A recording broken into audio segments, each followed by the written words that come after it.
Magandang araw po sa inyong lahat. Ako po si Princess Sapphire V. de la Cruz. At ngayong araw, ako po ay binihandang kwento. Handa na ba kayong makinig? Tara, simulan na natin. Si Amber Independent. Kwento ni Jocelyn A. Palma. Ako si Amber Asis. 5 taong gulang. Isang kindergarten. Ako ay batang independent. Nakakatuwa naman si Amber. Independent. Sabi ni Mama. Ano po yung independent? Tanong ko.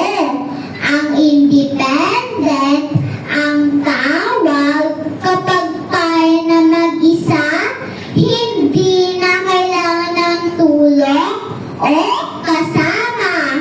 Ang sabi ni Mama, nagsisipilyo mag-isa, nagsisintas ng shoelace mag-isa, nagbibihis mag-isa,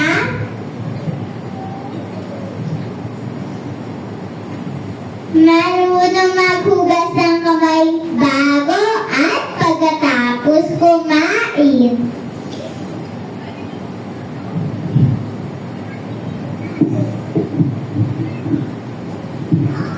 Ang independent, hindi madaling umayaw. Matatag ang loob, handang sumubok sa bagong karanasan. Dagdag ni Papa, isang araw, maaga kong bumangon at naghanda.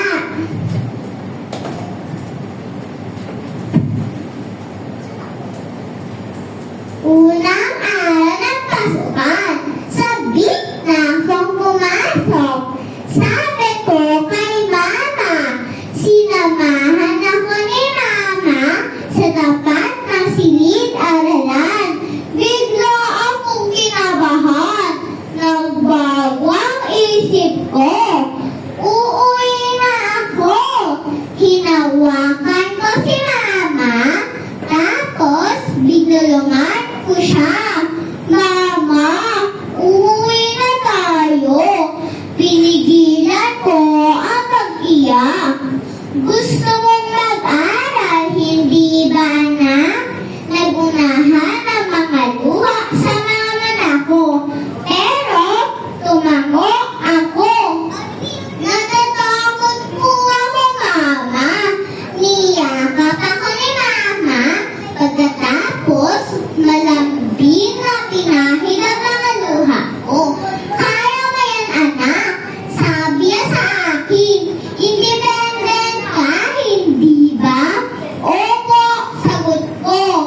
Pumasok ako sa loob. Nilapitan ako ni teacher. Very good daw ako. Tapos, tinanong ang pangalan ko. Ako, si Amber Asis. Ang sabi ko, habang nakataas ang aking noo, independent na po ako. Si Amber Independent. Nagustuhan niyo ba ang aking kwento, mga bata? Opo!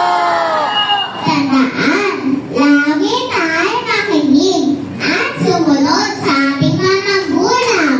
Lagi natin isipin, walang mahirap na gawain. Lahat ay kaya nating gawin.